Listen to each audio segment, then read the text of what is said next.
The Book of the First Kingdom of Osmel. Chapter 1. Genealogy.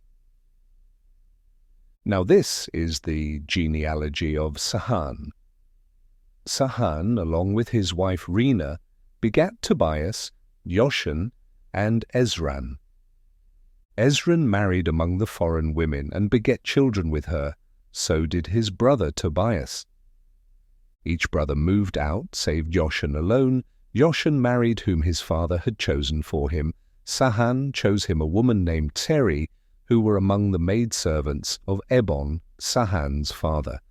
They were married and had sons and daughters. Among them was a son named Dien.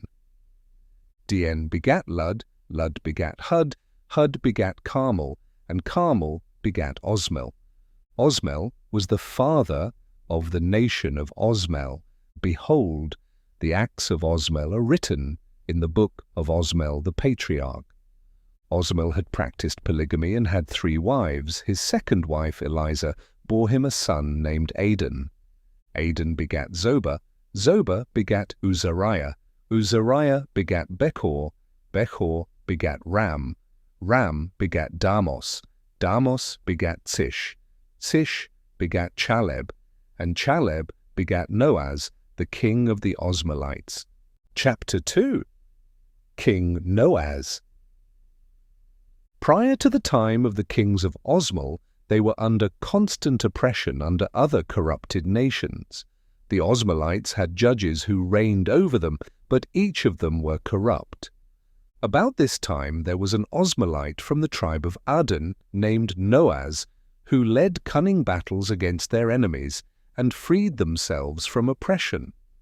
Thus, in response, the Osmelites crowned him as their first king, believing that to be a sign that the time of the judges was over. Noaz was 26 years old when he began to reign over the people of Osmel. Noaz was a good king and continued to lead cunning battles against their enemies and had won many battles. However, Noaz's heart was not perfect, for Noaz led somewhat of a good example of a good leader beside that of worshipping idols and lusting after women and coveting over other possessions. King Noaz took himself many wives and concubines and begat 10 sons and 7 daughters.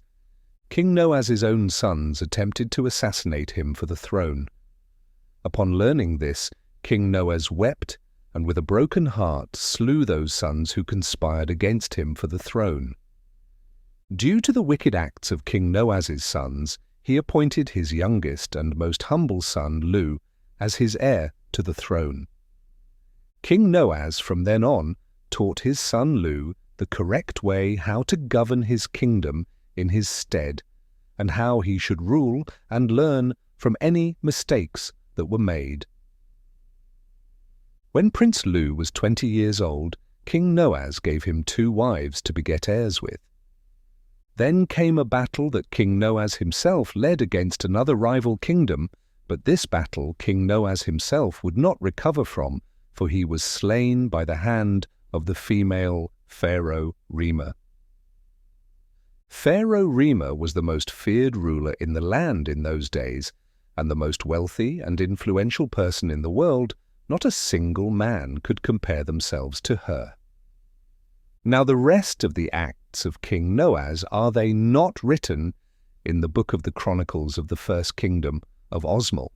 King Noaz was 45 years old when he was slain, and he reigned in Osmel for 19 years, and his son Lu reigned in his stead.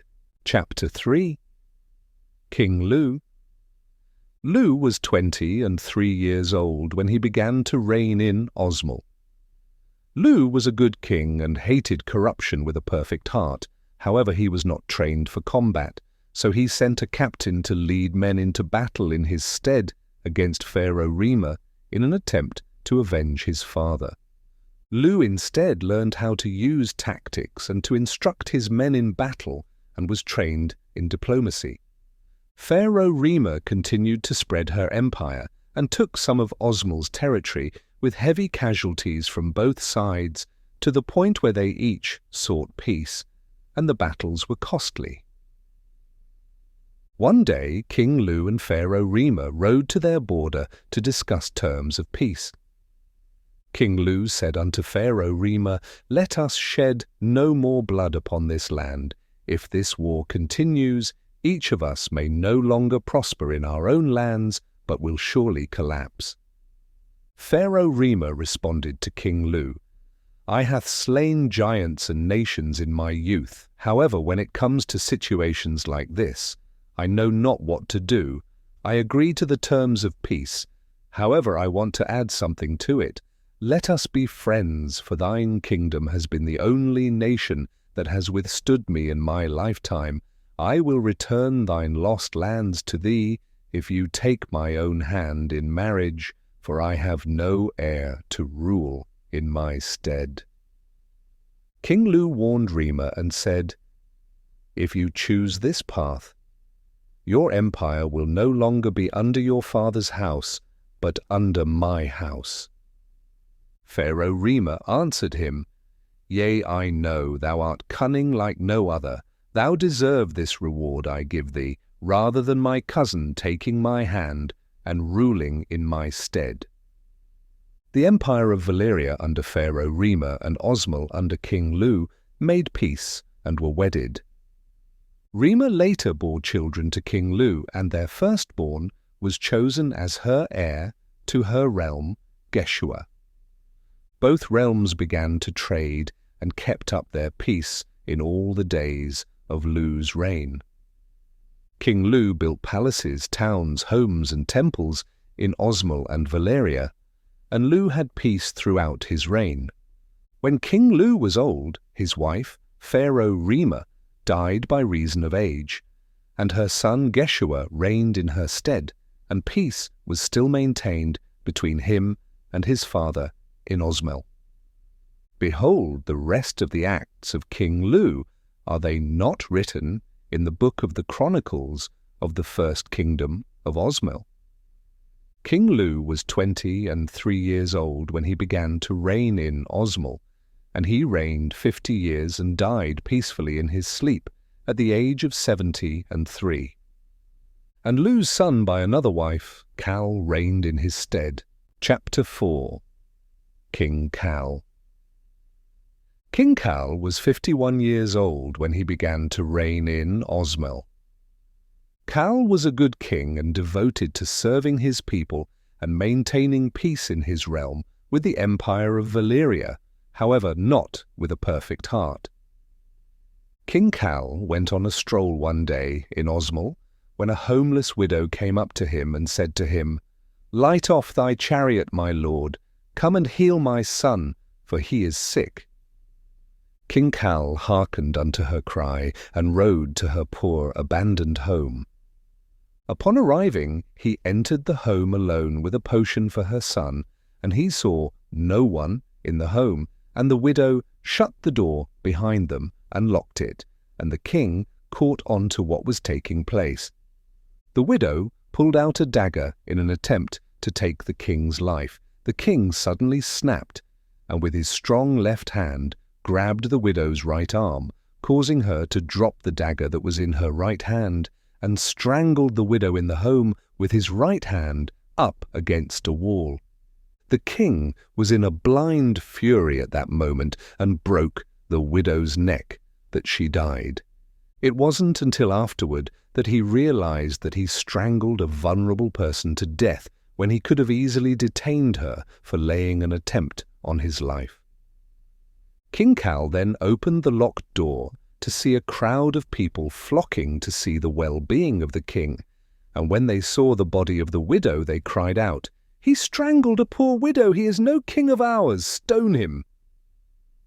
When they began to cast stones at him, his guards blocked the stones with their shields and escorted the king to his chariot, and he took off to his palace, and the guards blocked the people from entering the palace and fended off the riot. King Cal repented from what shame he had caused upon himself and how it affected the people, and he did not eat and drink for 3 days nor 3 nights. The rest of the acts of King Cal and his gentle nature, are they not written in the book of the Chronicles of the First Kingdom of Osmel, King Cal was 51 years old when he began to reign, and he reigned 2 years in Osmel and died by reason of his age, and Nahid, his son, reigned in his stead. Chapter 5. King Nahid. King Nahid was 29 years old when he began to reign in Osmel. However, Nahid was not a good king, for he stole cattle, women, gold, and raised the taxes high. King Nahid at this point ruined his reputation with the empire of Valyria when they heard the acts of his reign and were not pleased with his actions in his own realm, and they traded with him less as a result, but what little they did trade was out of respect for the people and lose legacy. Upon learning that, King Nahid waged war with the empire of Valyria, and Nahid himself was slain in his first battle. The rest of the acts of King Nahid and his terrible reign, are they not written in the book of the Chronicles of the First Kingdom of Osmel? King Nahid was 29 years old when he began to reign, and he reigned 8 years in Osmel and was slain by the hand of Pharaoh Benashar of Valyria, the son of Pharaoh Geshua, the son of King Lu of Osmel. King Nahid was 37 years old when he was slain, and his son Nahim reigned in his stead. Chapter 6. King Nahim. King Nahim was 16 years old when he began to reign in Osmel. King Nahim was a good king, however not with a perfect heart. King Nahim made haste to repair the damage of Osmel's alliance with Valyria that his father, King Nahid, had caused. When King Nahim first talked with Valyria, they saw the Osmelites as pests, even in the eyes of Pharaoh Benashar. King Nahim prevailed when he persuaded them to remain neutral. However, there would be no trade between the two nations, as the damage was done that his father had left. King Nahim even made haste and returned all the gold and stolen belongings to the people of his realm in an attempt to restore the internal reputation. King Nahim's plan worked, and the Osmelites saw Nahim as a worthy ruler, as he did not rule in wickedness as his father had done before him. King Nahim lowered the taxes much, and the economy was back on track. King Nahim later built navy ships along their coasts and had dominion over a part of the sea. Another kingdom called Kahim from across the sea were at trade with Osmel till the wicked acts of King Nahid occurred. For that reason, Kahim declared war on Osmel during his reign. One night during Nahim's reign, Kahimite ships sailed toward Osmel with armed men, and they stormed the shores and took Osmelite men, women, children, and the elderly captive. They plundered villages and attempted to lay siege to the capital city, which was then called Ozair. King Nahim awoke and armed himself and his men, and held off Kahimite men and destroyed their siege ramps. Osmelite men poured boiling hot lava over the Kahimite men from atop the wall and burned some of them. They did the same thing to other siege ramps, causing some damage upon them. However, they did not stop and began to break down the city gate. King Nahim came up with a plan. He took some men with him and snuck out the city and came behind the Kahimite men and stormed their position outside the wall, and a great slaughter was inflicted upon the Kahimite men. The remaining Kahimite men abandoned their siege ramps and fled back to their ships as they were pushed out of their conquered Osmelite territories. They did not know the land that well, so they fell into caverns and ravines from hills that they didn't know had drops on the other side of them. King Nahim and his men finished off the rest of the Kahimite men. When the king of Kahim received the tidings of the invasion, his heart sank and was left discouraged, and no longer laid any invasions upon Osmel throughout the rest of his reign. After the battle, Osmel was safer and more secure upon King Nahim's policies, and repaired the damages caused by Kahim. After these things, King Nahim began to sneak out in disguise and drank at taverns, even being merry with wine constantly at his palace. And the Osmelite began to call their hero King a drunkard. King Nahim became arrogant and lost his interest in diplomacy. Now the rest of the acts of King Nahim and his attempt to repair the damage done unto Osmel, are they not written in the book of the Chronicles of the First Kingdom of Osmel? King Nahim became so merry with wine one day that he died within his own bedchamber, as he was with some of his concubines. King Nahim was 16 years old when he began to reign, and he reigned 11 years in Osmel. King Nahim died merry with wine at the age of 27 years old, and Joas, his son, reigned in his stead. Chapter 7. King Joas. King Joas was 9 years old when he began to reign, and he was a good king. King Joas was a shy boy on his throne, and barely spoke when people presented themselves before him on his throne. King Joas had a corrupted adviser named Saga. Saga pretended to be a good man and became the father figure to little Joas. He helped King Joas overcome his social anxiety and educated him as he grew. By the time when King Joas was 12, he was brave enough to speak unto people. While he was still 12, his adviser Saga made an appointment with King Arius of the far kingdom of Assur to be presented before King Joas with a proposal to him. King Arius took with him his 10-year-old daughter, Princess Zia. They both were presented before King Joas while on his throne. King Joas wondered to himself, why were two royal people from a far land here? Joas then said to them, I am King Joas of the kingdom of Osmel. What matters do you have with me? King Arius responded to the king, I am King Arius of the far kingdom of Assur. I am here to betroth my daughter, Princess Zia, to thee, and to when ye each reach the age of marriage. To this King Joas looked at his adviser and asked him, Did ye make this arrangement? Saga responded, I did, sire, for you need a queen one day. This way we have another kingdom to trade with and make peace with, since we ruined that with Valeria. Saga's words pleased King Joas, and he accepted Princess Zia's hand, and they were betrothed. King Arius and Princess Zia afterward departed back to Assur. When King Joas was 20, he was of age to marry Princess Zia. He was offered concubines, but turned them down. King Joas only thought of Princess Zia of Assur. After they first met as kids, they wrote letters to each other for years, being excited for their future wedding. Saga came into Joas' bedchamber and said to him, The banquet is ready for after the wedding. The guests should be arriving soon. King Joas said to him, Good, I'll get changed immediately. The guests later arrive and take their seats. King Joas stands at the altar, being nervous. King Arius walked his daughter, Princess Zia, down the aisle toward the altar. When King Joas took the veil off of Princess Zia, she had grown beautiful while she thought Joas had grown handsome. Both had fallen for each other, and was the first time they met since they last saw each other as kids.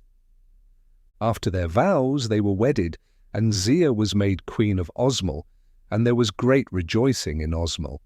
At the banquet, King Joas made a toast when they took a sip. King Arius of Assur was poisoned. They assisted him and got the poison out of him, and Joas said unto his guards, Investigate who did this, find the man responsible for poisoning my father-in-law.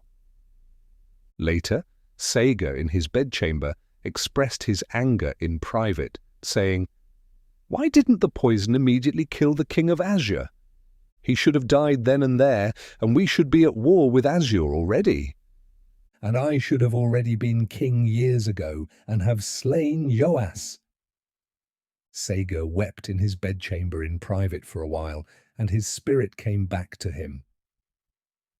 Years go by, and Saga was still Joas's advisor, not being caught yet, as there were no known nor found leads that trace Saga to the poison. No one else was involved because Saga did it alone. By this time, King Joas and Queen Zia had 2 sons named Rowan and Eliab, and a daughter named Jecholia. Jecholia had fair hair and fair skin, and looked like a swan, and Saga lusted after her as she was merely a child because of that. When Princess Jecholia went to play in the royal garden alone, Saga creeped behind and made sure no one was around. Saga snatched Jecholia and ran, and was stopped by guards. Saga gave Jecholia to the guards, and he was brought before the king. King Joas said to Saga, "Explain thyself. Why hast thou attempted to steal my daughter?" Saga lied and said unto the king, "Nay, my lord, for there was a man spying on thy daughter, so I was going to take her to safety." King Joas said to Saga, "If this is true, we shall have more security around. There shall be 2 guards for each of my family members around the palace and out.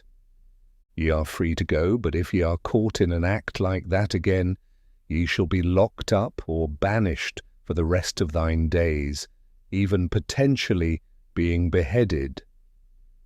Saga kissed the king's feet, thanking him for sparing his life, and departed. Saga later expressed his anger in private once again, and blamed himself for being caught. He again plotted to take Jecholia, but knew not how to do it without being caught. 1 year passed, and Jecholia watched her brothers train in combat, when Saga suddenly ran up and said unto the 2 guards, "Bandit attack! Bandit attack! Go ye and fend them off." However, a few went, and the rest stayed.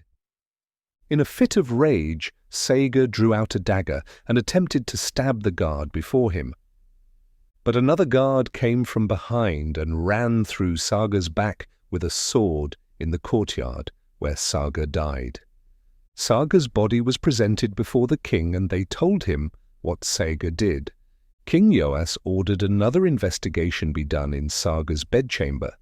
The guards eventually found notes in a hidden door. They read it, and it showed the motives of Saga, such as usurpation, the poison, and his lust for Jecholia.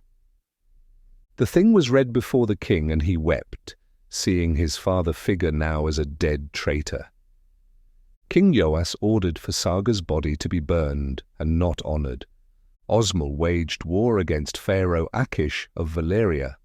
Prince Rowan and Prince Eliab both led the battle against Achish, and Osmel prevailed over the Valerian Empire, as the empire was on the verge of division.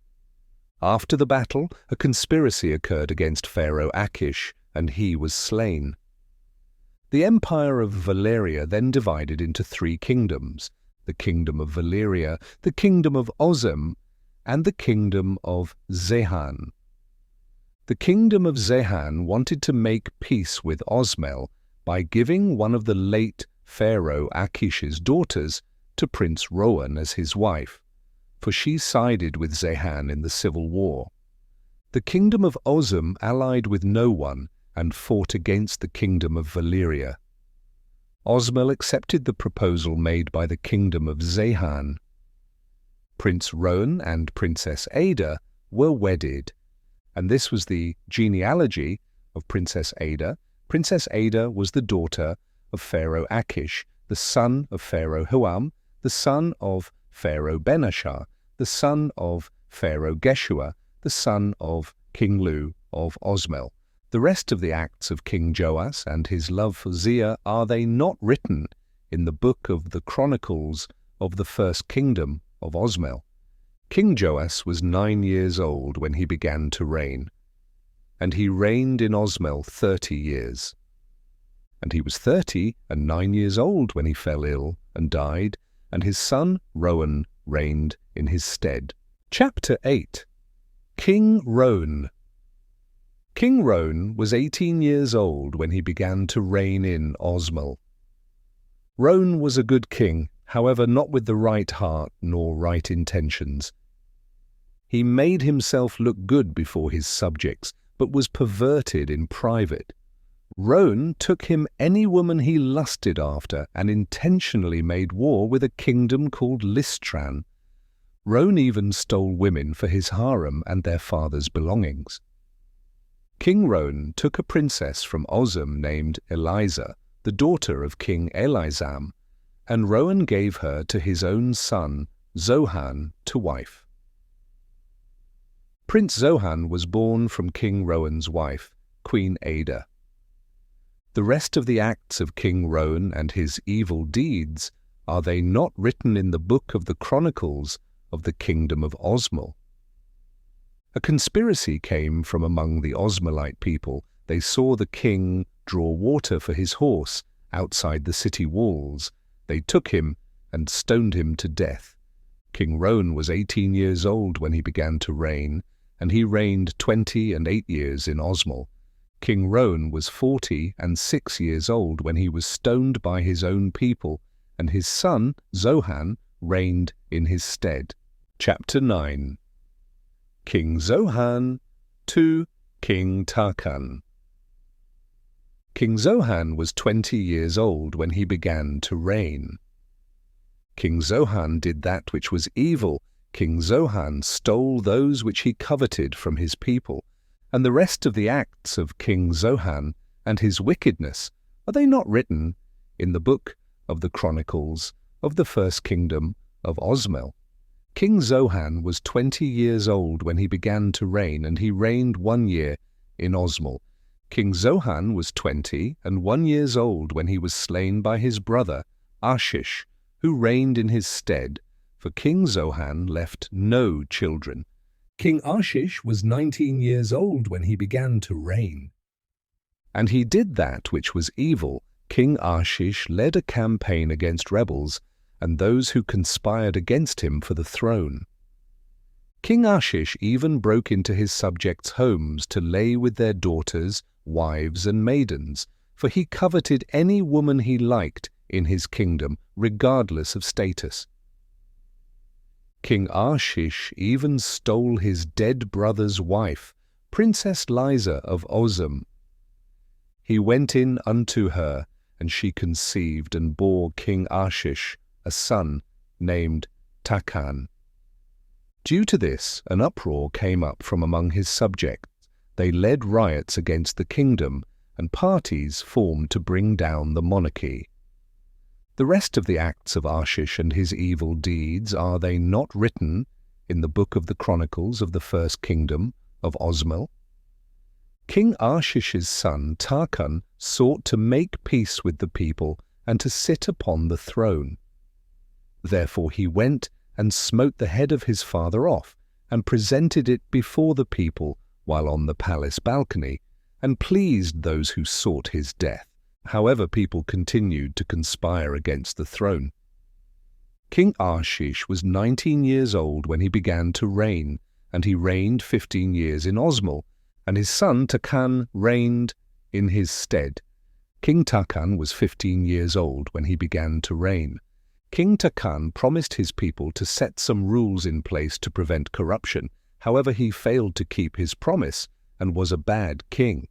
People loved King Tarkan more than his father, and he attempted to take down the rebel groups that fought against him.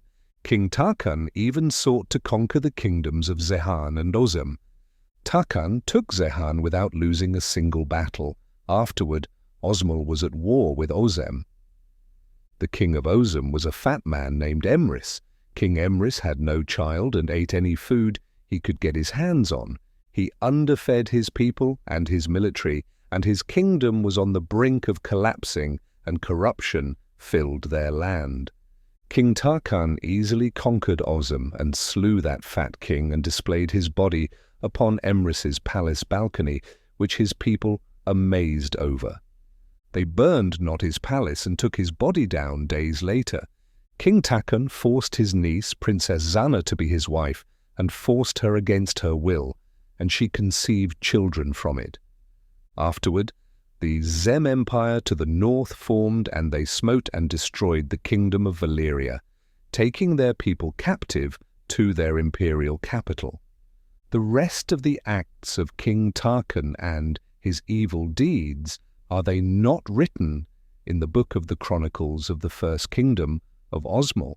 King Tarquin went forth and waged war against the Zemite Empire, and perished in battle by the hand of Emperor Rolish of Zem. King Tarquin was 15 years old when he began to reign, and he reigned 19 years in Osmel. King Tarquin was 34 years old when he was slain by the hand of Emperor Rolish of Zem, and King Tarquin's son by Princess Zana, Enrian, reigned in his stead. Chapter 10. King Enrian to King Aeneas. King Enrian was 21 years old when he began to reign, and he did that which was good at the start, then he fell off. King Enrian attempted his best to fight against the Zemite Empire, and Enrian grew desperate for the safety of his people, so much so that he turned toward idols and sacrificed sheep unto them, but behold, he got no responses from these strange gods. Upon receiving no response, King Enrian was wroth, and began to sacrifice human babies unto them, thinking that they're more worthy sacrifices that'll get the strange gods to help him. However, what he did was an evil abomination. Upon learning this thing he did, Enrian's people turned against him. King Enrian even taught his son, Prince Aeneas, the rituals of sacrificing babies and sheep unto the idols. However, Prince Aeneas despised his father and the rituals he was taught. Therefore he sought another god or goddess for help. Now the rest of the acts of King Enrian, and how he fell from being a good king, are they not written in the book of the Chronicles of the First Kingdom of Osmel?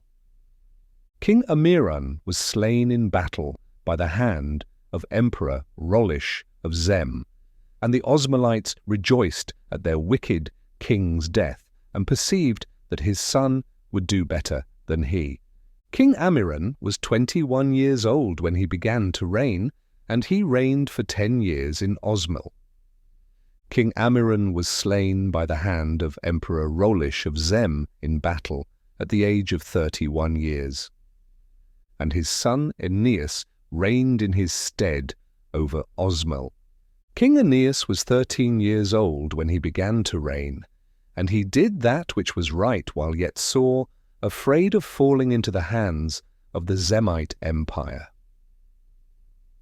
King Aeneas ended child sacrifice to restore the approval of his people. He then sought any other gods or goddesses that sought not any child sacrifices for a blessing to have peace from the empire that stands at their doorstep. Sadly, King Aeneas received no word from any god or goddess, as he had only heard silence.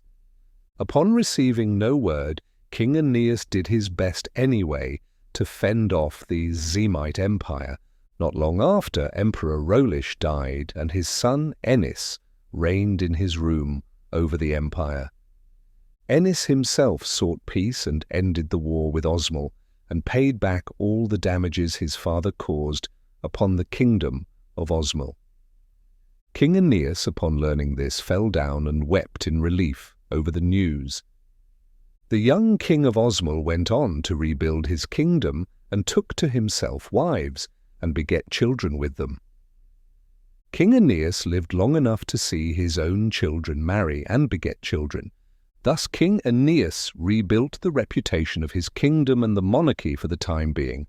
The rest of the acts of King Aeneas and how he brought back the reputation of his kingdom, are they not written in the book of the Chronicles of the First Kingdom of Osmel? King Aeneas was 13 years old when he began to reign, and he reigned for 60 years in Osmel. King Aeneas was 73 years old when he died in his old age peacefully, and his son Joas reigned in his stead. Chapter 11. King Joas II to King Lu II. King Joas II was 49 years old when he began to reign, and he did that which was evil.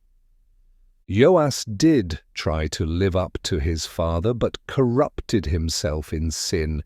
He lusted after gold and taxed his people hard, even harder than the kings before him. All the gold pleased him till he coveted for more. This happened to the point when he received any more gold, he desired more with no end. King Joas had so much gold that he thought he could eat an entire ingot. He choked on it and died. The rest of the acts of King Joas II and his lust for gold, are they not written in the book of the Chronicles of the First Kingdom of Osmel?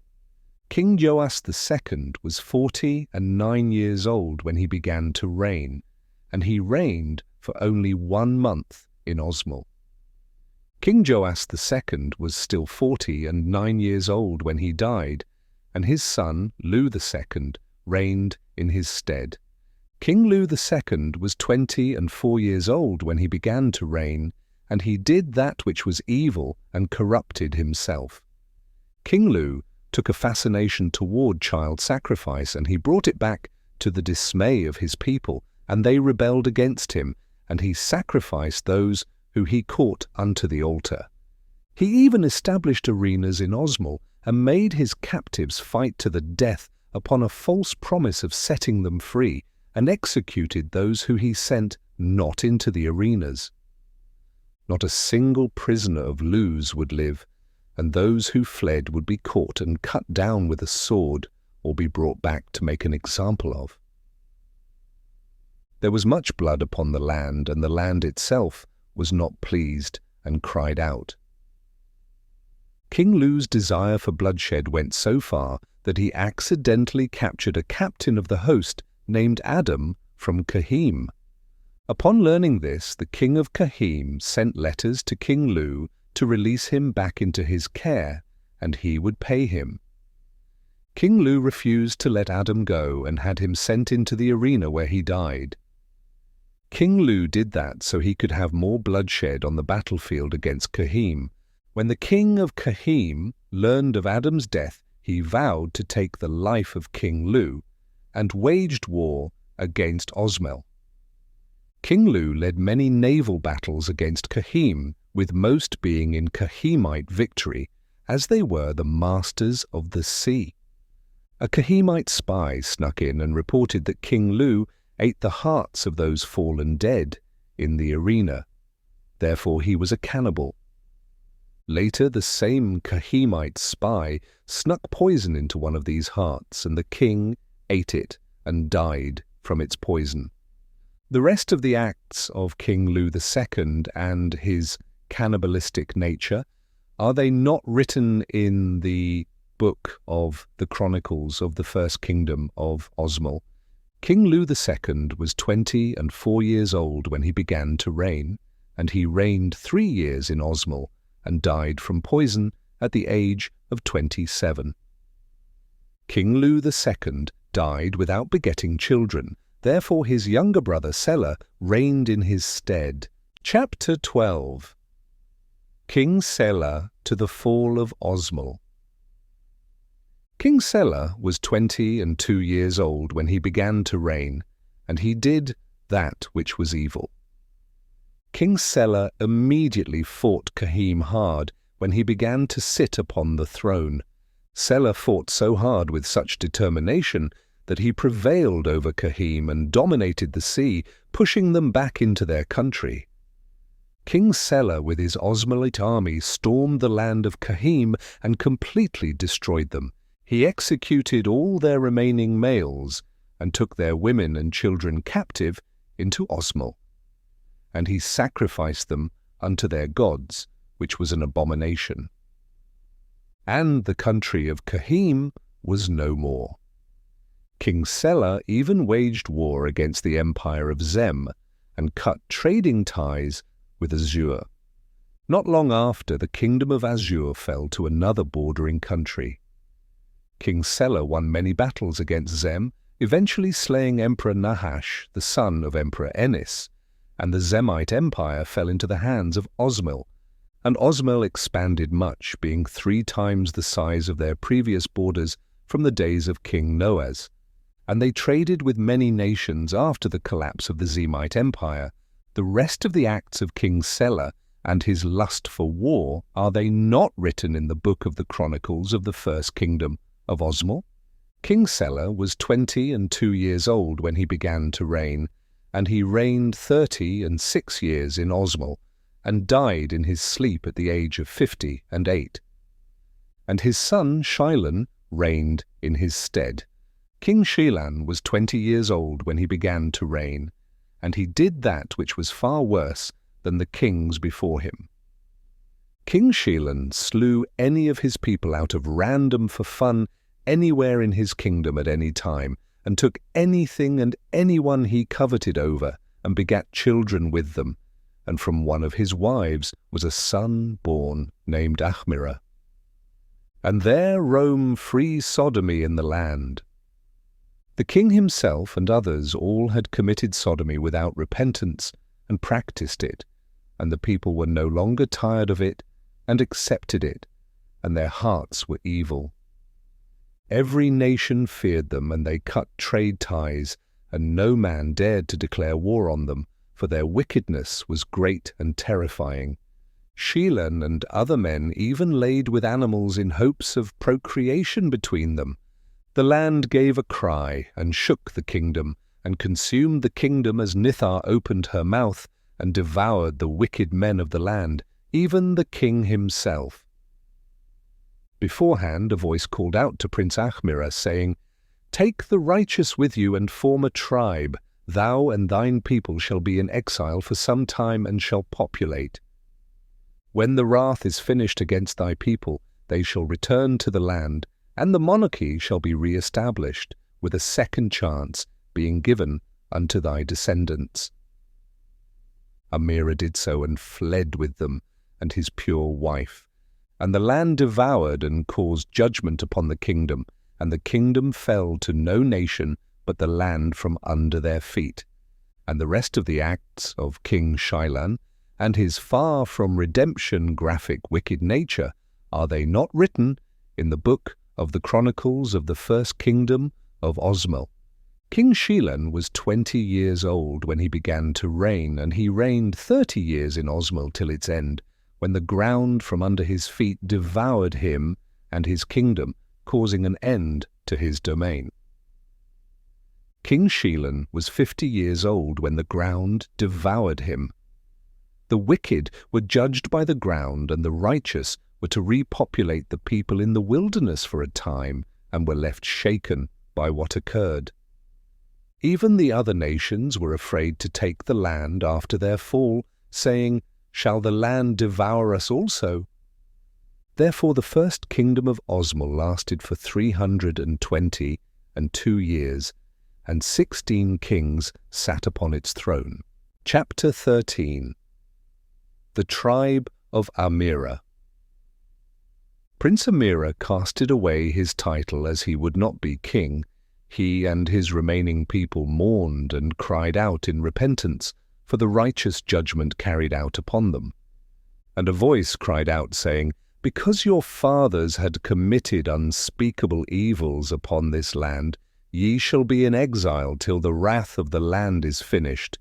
If any man steps foot in an attempt to return early, the ground will likewise devour them. Therefore ye must repopulate and live in the wilderness, for thou art only a few hundred people, and would not be able to stand against any nation." Ahmira took his people and wandered in the wilderness, and formed a tribe, and called it after his name, Ahmira. And the previous tribes of Osmel were lost to time, with the remaining people besides Ahmira not being able to trace their family lines back to any of the patriarchal sons of Osmel. They pitched their tent somewhere east, where Ahmira formed a new system to sustain them as a tribe, since they were used to the governmental system of their now fallen kingdom. Later Amira found his wife weep in her tent, and he went to her where she clave unto him and wept further. He likewise wept with her. And when the people nearby outside of the tent heard it, they too wept, and a chain of people heard it till the entire tribe wept. And there was so loud that the wolves' howls could not be heard. Amira did bring a record of their ancestors, but lost it when they fled. Therefore they often recited what they remembered from it as a tradition. Time flew by, and Amira with his wife begat a son named Aden, the next chief after Amira. Aden then begat Shemuel the chief, and Shemuel begat Jarmuah the chief. Jarmuah eventually found the lost ancestral records of their ancestors, and they had it copied. Jarmuah then begat Jauz the chief, Jauz begat Reuben the chief, and Reuben the chief begat Hezion the king of the Second Kingdom of Osmel.